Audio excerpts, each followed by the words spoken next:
आयो दादा सब खाद मार देलो सब सोई के हमारा खेत में असई झलास लगल बा। अरे सुना तारी गे ना सुन बे तो देखो हम सुतनी ना सुन खेत तो आवे छ ऊपर परो मत सुत हम सुता तनी। अरे चल भी गे सुते तो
ना हम जाते हैं जो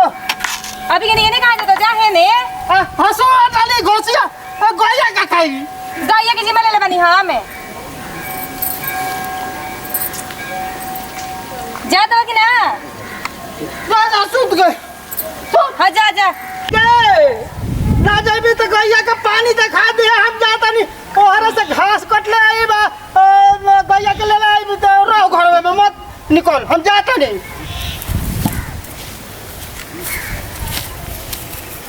तुम तो हो रुका हम चलते हैं ना सुतो सब कोई तो सहा जाई तो तब आई बुआ के दौरा में ट्रैक्टर बुकी मंगाई मारुति गाड़ी चला चल बुतो ये रही मारुति गाड़ी। अरे हई चपलवा खोल दे दादी बिन चप्पल के जाई में रास्ता में ना चलो ना तो बिन चप्पल के जाई तारे लेखा चलो जब पोखिया में गड़बू होता ना तो चपलवा धली है कपारा पर पाकी में हम ना जाई हम बाहर नहीं रह ना पाकी में तारे लेखा है ना क्या है भॉइस हुफबो करे ले मरोइला का भई ले अरे है नहीं हटता हो है नहीं हटता चलो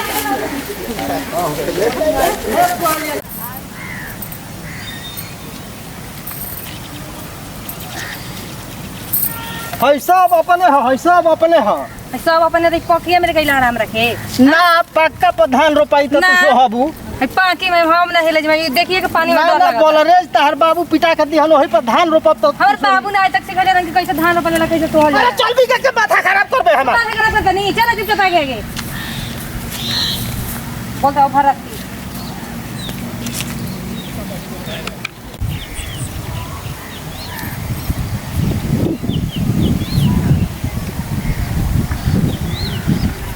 तो होई क्यों का हो गए अरे हो देखिए कहां कहां अरे कहां हो दे कहां कहीं कहां हो दे सांप की कहां देख जाई जल्दी तो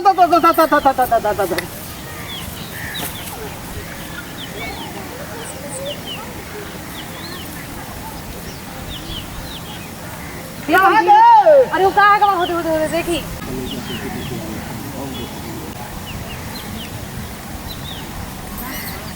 अरे वो कहां तेरा लौकत नहीं थे आगा देखा अरे तू दूर रह जय हो सपहा बाबा अरे बाप रे बाप भाग जा भाई क्या है सब हो मारो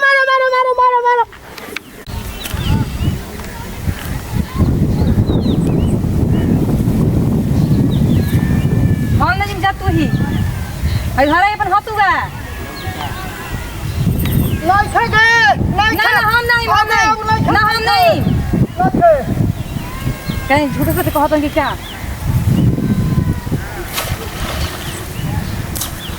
नहीं थे अरे हमारे से तो एक वक्त मरकाता बा अरे किनारे अरे सारा ये बस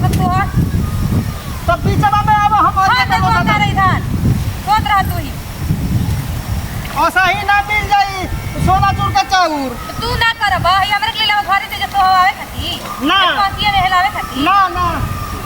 हैं महारानी हूँ तू सोहब हूँ आज तक हम नैहर में सोहले ना रही लेकिन तारा करे आके सोहनी हमरा करे के पड़ जाता है लाज नहीं खेल लगत होनी के क्या खेल लगा तो तारा के लाज लगाते किरो फनी लगा ली पैसा खर्चा करी अरे महारानी जी उतारा बुआ नहीं तो जाना चुपचाप घर में नहीं खेसो भाई देखत नहीं का भइल भाई ये उतरे जगह हो पनिया में हई अब हम के करा के पर्जी हो खेत होई जा त कोनो ना कोनो बैठ जाता आज तक हम लाल मुरो बनी अगर तू आवे जरो बनी के तू नहीं करवावे मत तुरो बसो हो है जे चित्त पैसा हमरा कपर पथी मत करा हां मुझे बैठ कर भाई ये कितना गंदा बा हे यारी में बैठ के बनी हां में चल घरे चले चुपचाप अरे तो तन घसियो गढ़ लेबे तो तनी सोहा गोल घसिया गढ़ के तो चलत तनी है दिनियो के देख के नहीं खेला लागत कि है अभी सब कोई सोहता हौ सोहता वाला भैया लोग तो देखो ना सब कोई अपने अपने मेहरानू लेके के सोहाए खाती जैसे तहरे लेखा तोरा मत करो का डर करतनी चलो बा किना घरे नहीं तो हम जातनी हम नहीं जतो हम आयो बाबू आयो दादा आयो रे अरे कागले कादो थोड़े वाला दादा तू आ जा आयो दादा आयो बाबू तू आ जा रे बाबा का कितना है कागले कादो छून दे होई ना काट दे कहां तनी के पानी मतलब ना मलो जहेला अरे कादो होई ना छून दे काट दे घसिया उठौनी आ छून दे काट दे कटवा होई ओ वो कटवा का कहला हमरे कटवा होला सन अब हमरा सो अब ना हमरा सो लेके ना हमरे को तो आए ना सो हमरा सो के तो हम आदमी लगा के सो भाई हमरा सो चल घरे चलो चल हमरा सो आइला मने जे खेत होए खाती इने हने कई कतना कचरा बकरे में मत साफ पीछे होए सन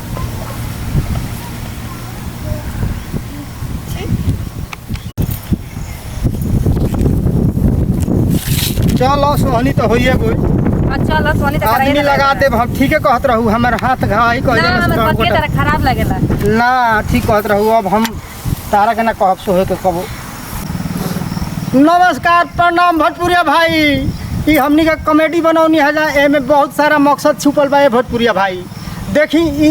जौन अनाज बा हमनी के जौन आहार करतनी जा जौना से हमनी के जियतनी जा एकरा के ऊपर राज्य में बहुत मेहनत बा भोजपुरिया भाई जैसा कि रउआ सब देखनी है जा हमनी के घर से निकलनी है जा एक तो हमार औरत ई प्रीति पटेल जे बाड़ी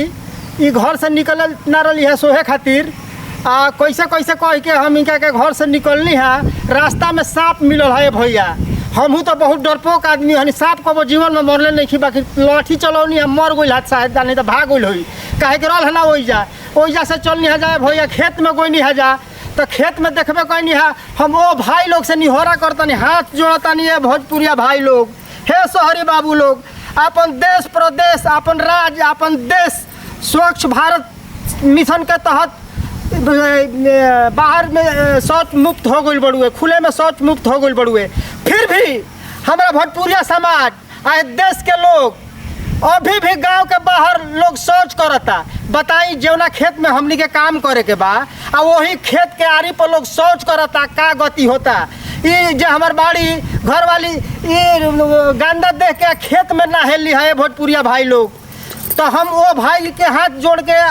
ये आग्रह करब आखिर रउआ सब बाहर में शौच मत करी जा सबके घर शौचालय हो गइल बा भैया सबके घर में शौचालय हो गइल बा सब कोई अपन शौचालय के प्रयोग करे ओकरा के मंदिर नहीं खिंजा बनौले रउआ सब वही काम खातिर बनौले बन जा उहे काम करी जा आज देखी जा हमनी के खेत में निकलनी है जाता आरी पूरा सही चौक पूरल बड़ुए दूसर का बात भोजपुरिया भाई कि खेत में अंगूर काटवा अंगूरी काट देता तो हम वो शहरी बाबू लोग से हाथ जोड़ के एगो हम आग्रह करब कहल जाला कि उतने लेवे के चाहे थाली में कि बेकार मत जाओ नाली में ये अनाज उपरावे में बहुत मेहनत बा भैया हे हमनी के देहात में बनी जा हमनी के तो छोड़ल जूट काट हमनी के माल में सिखा जाली सन लेकिन शहरी बाबू लोग से एगो आग्रह बा कि रउआ सब उतने ले जा थाली में कि व्यर्थ मत जाओ नाली में उतने कह के हम एगो रिक्वेस्ट करब कि हमारे राजा भोजपुरिया चैनल के रउआ सब राजा भोजपुरिया चैनल के सब्सक्राइब करी जा चैनल कॉमेडी के रउआ लोग सब्सक्राइब करी जा लाइक करी जा ज्यादा से ज्यादा शेयर करी जा और बेल आइकन घंटी दबाओ मत भूल जा जय भोजपुरिया समाज।